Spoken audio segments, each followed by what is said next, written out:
Сириската криза, која започна во 2011 година со речиси бенигни демонстрации на кои се бараа поголеми граѓански права и слободи, а која се претвори во жестока реакција на режимот, требаше да биде само дел од домино ефектот на задоцнетата арапска пролет, што во фуриозен налет ќе збрише уште еден блискоисточен деспотски режим. За такво нешто постоја речиси сите елементи. Помладиот Башар Ел Асад управуваше со земјата со цврста рака, исто како и со децении наназад неговиот татко Хафез. Диктаторскиот режим, обкружен со малцинската шиитска, а левитска врхушка, владееше со мнозинството на се понезадоволните сунити и немаше никаков слух за потребите за демократски промени што веќе почнаа да се надзираат во подалечното и блиско соседство. Дали ова беше единствениот сириски проблем и зошто не се повтори приказната од некои други блискоисточни земји кои помалку или повеќе многу побезболно ја пребродија арапската пролет? На претходно добро проверената матрица за демократизација на сириското општество, за која се проценува дека ќе беше можна само со доброволно одење или насилно демонтирање на актуелниот режим, се залепи и слободоумниот Запад, подпомогнат со, во овој случај, потполно некомпатибилната и реакционерна Саудиска Арабија и Катар, и несебичната финансиска и воена помош на еден дел од земјите на Европска Унија, пред се Велика Британија и Франција. Тие против режимот на Асад формираа снажен политички и воен опозицијски блок и се изгледаше дека ветриштата на арапската пролет ќе го одуваат и актуелниот режим во Дамаск. Но овој пат во Сирија не се случија чудата од Тунис и Египет. Сите настојувања на Запад паднаа во вода, бидејќи кризата се претвори во една долга и безпоштедна граѓанска војна, во која покрај опозицијските сили се родија и повеќе бунтовнички групи и формации, меѓу кои една чудовишна творба Исламска држава на Ирак и Левант.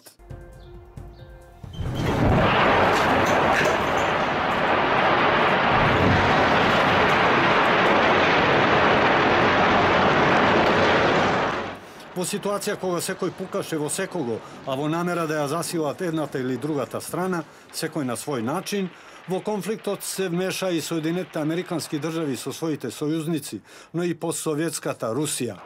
Таа во Сирија ги дочека своите 5 минути за да му порача на светот дека е повторно голема сила со која во иднина ќе мора да се смета и без која не ќе може да се прават стратешки планови во регионот.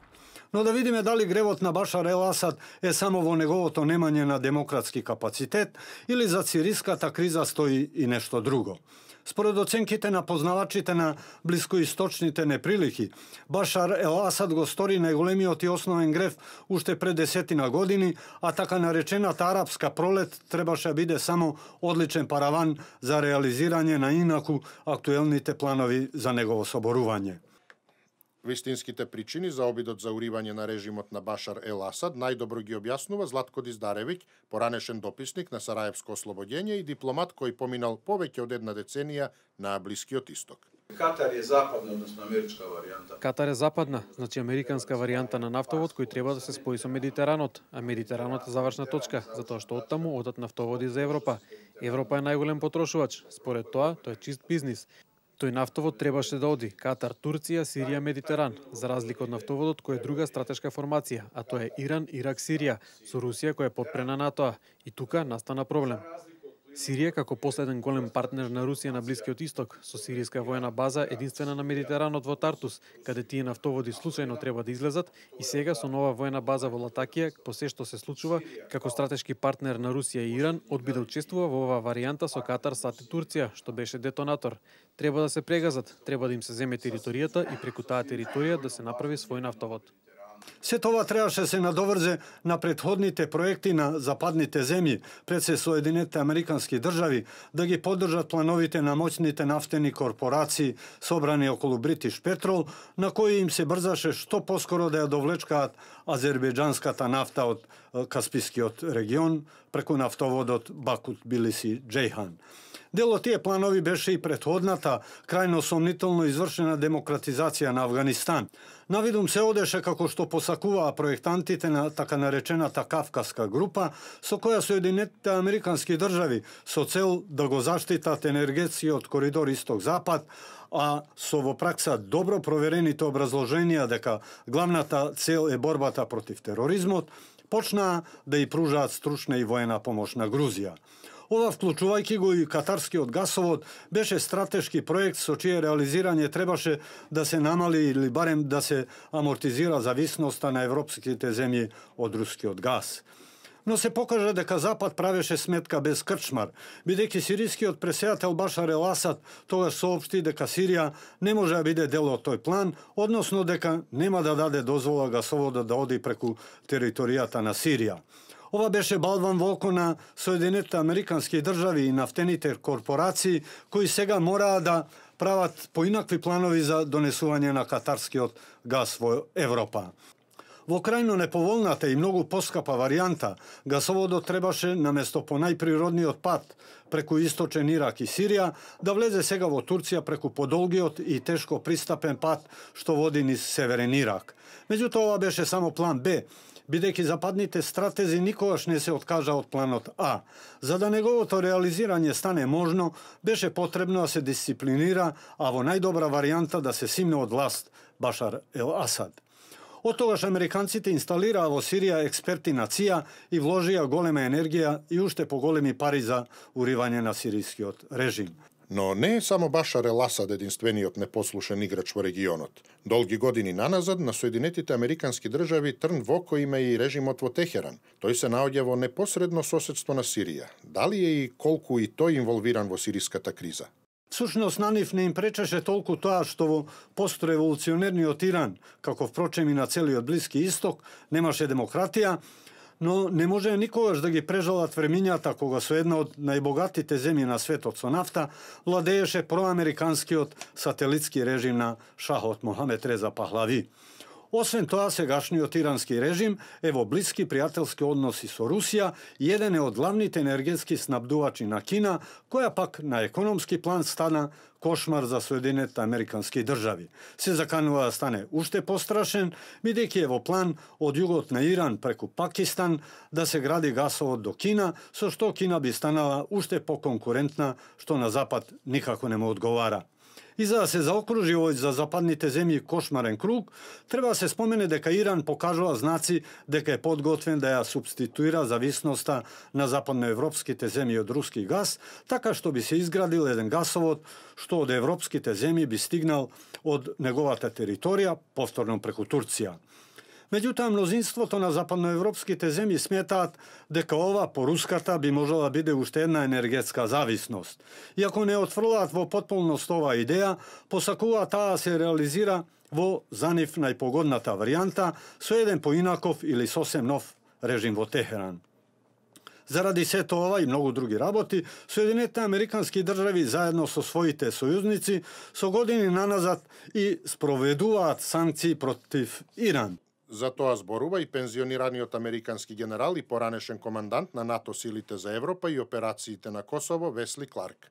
I guess it's like we don't know what to do about terrorists, but we got a good military and we can take down governments. And he said, Предпоставувам, не знаеме што да правиме со терористите, но имаме добра војска и можеме да соборуваме влади. И ми кажа, ако единствената алатка која што имаме е чекан, тогаш секој проблем мора да изгледа како клинец.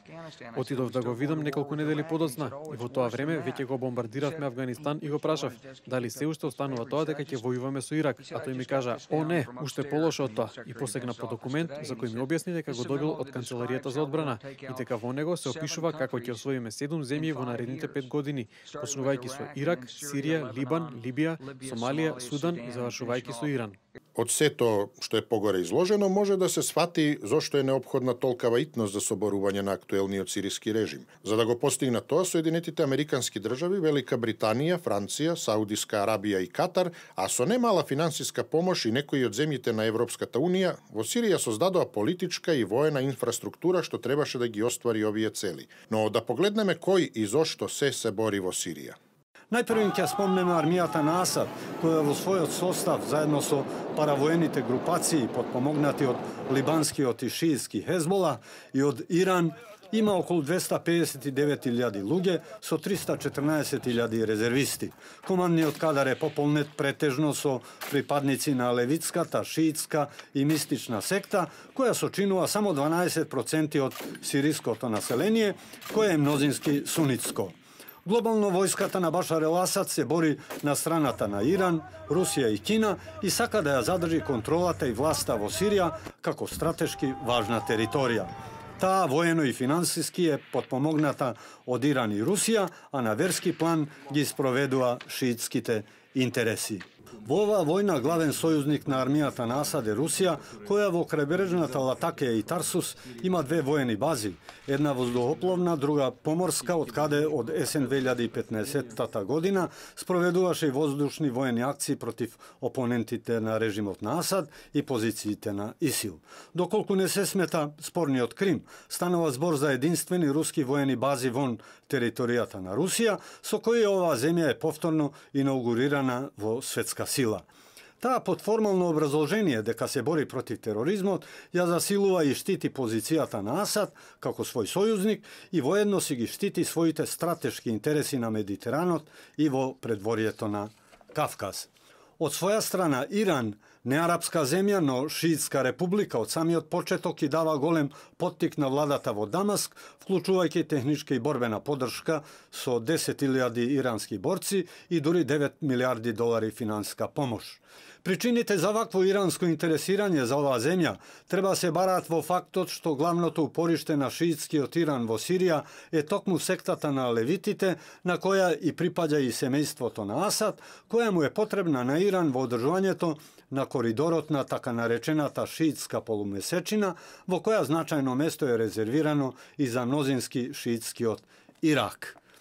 На спротивната страна е така наречената демократска опција или опозиција на режимот во Дамаск, која предводи слободната сириска војска. Формирана е на почетокот на судирите од војниците пребегани од армијата на Асад. Повеќе функционира како покривна организација која што ги собира другите елементи и групации, чија основна цел е уривање на режимот на Асад. Главниот штаб и се наоѓа во Турција и е подпомогната од европските земји, Соединените Американски држави, Турција, Саудиска Арабија и Катар. На страна на слободната сириска армија се борат и некои исламистички групи, од кои е најсилен фронтот Нусра, кој е дојден од соседниот Ирак, кој во почетокот действуваше на страната на исламската држава на Ирак, а сега е приклонет кон сириската опозиција. Исламскиот фронт, иако во називот се спомнува како исламски, ги застапува исто така продемократските ставови на режимската опозиција. Ги спроведува интересите на САД и западните земји, а се финансира од Турција, Саудиска Арабија и Катар. Сојузници на така наречените продемократски сили или опозицијата се Соединетите Американски држави, Франција и Велика Британија. Овие земји се труда таа помош да не изгледа толку отворена, но не е никаква тајна дека освен финансиски ги снабдуваат опозицијските сили со противвоздушно вооружување, комуникацијска опрема и разузнавачки информации. Единствената регионална сила која се наоѓа во непосредното соседство на Сирија, но и моќен сојузник на НАТО е Турција. Која е незината улога во војната во Сирија? На страната на главните поддржувачи на сириската опозиција е и Турција, за која се знае дека им пружа уточиште на пребегнатите припадници од сириската армија, сега членови на слободната сириска војска.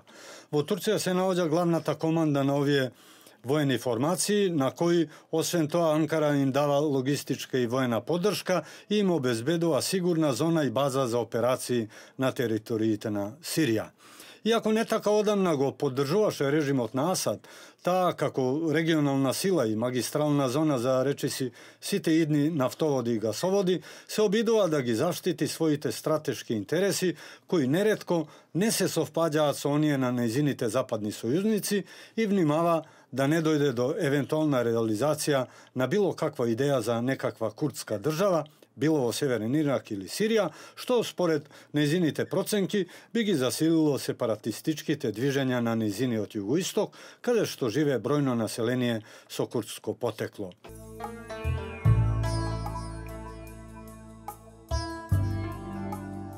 За Катар некои аналитичари проценуваат дека само во првите 2 години од војната им упатил на сириските бунтовници барем 3 милиарди долари. Во време додека саудиците не беа толку заинтересирани за војната, Катар бил и најголем извозник на оружје за сириската опозиција и бунтовниците. Се тврди дека на секој дезертет од сириската армија му се нудела награда од $50,000 годишно. Saudijska Arabija pak, koja ne krije svojata namera da bide predvodnik na sunitski od islam, zašto najgolem neprijatelj je tokmu ISIL, osvem pružanje na finansijska pomoć, ja naoružava sirijskata opozicija preko Jordan. Se pojavuje nekoj špekulaciji deka delot od oružja to što puka vo Sirija vodi poteglo i od poranešna Jugoslavija i Srbija, zašto, kako krunski dokaz, se navedува i neodamnešnata smrt na nekoj od nivните diplomatski predstavnici vo regionot pod krajno somnitelni neobjasneti okolnosti. Na strana sirijskата опозиција се и сиrijskите курди, кои во Сирија ги има до 2,5 милиона. Поглавно се атеистички и комунистички ориентирани и понекогаш знаат да соработуваат дури и со режимската армија на Асад. Добиваат оружје од Соединените американски држави, Израел и западните земји и вистинскиот непријател им е ИСИЛ, а во последно време често и Турција. Крајна цел им е некаква, но во овој момент крајно обскурна држава, во границите што војно ги контролираат, а се наоѓаат во зоната на етничкиот Курдистан, на што пак остро се спротивставува Турција. Која од сите овие внатрешни формации што учествуваат во сириската војна е најопасна? Најпознатата, но и најчудна и правно се уште докрај недефинирана е исламската држава на Ирак и Левант, скратено ИСИЛ, која се бори против сите. Тоа е сунитска организација и некогашно чедо на Ал-Каеда, која што наполно ја има потиснато во втор план.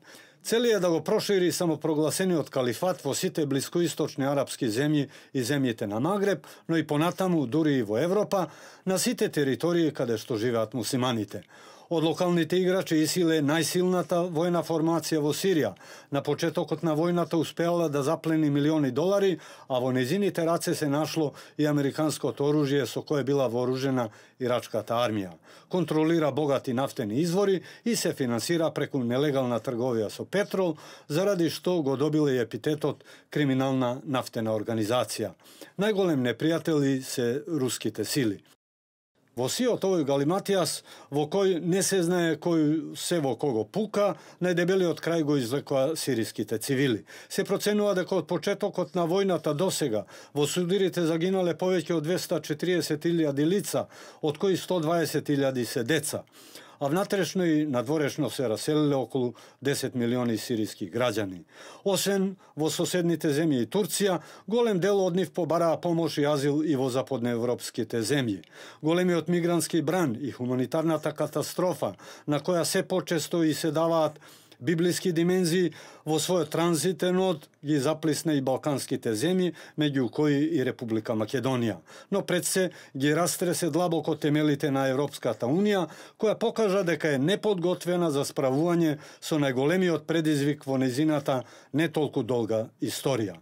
Не признавајќи ја својата, макар и посредна вина за случувањата во Сирија и не криејќи дека заради зачување на својот комодитет е подготвена да ги погази и своите темелни вредности и принципи, па дури и подпишаните меѓународни конвенции, старата дама се обиде да ги испере рацете со еден, според многумина, валкан дил со Турција.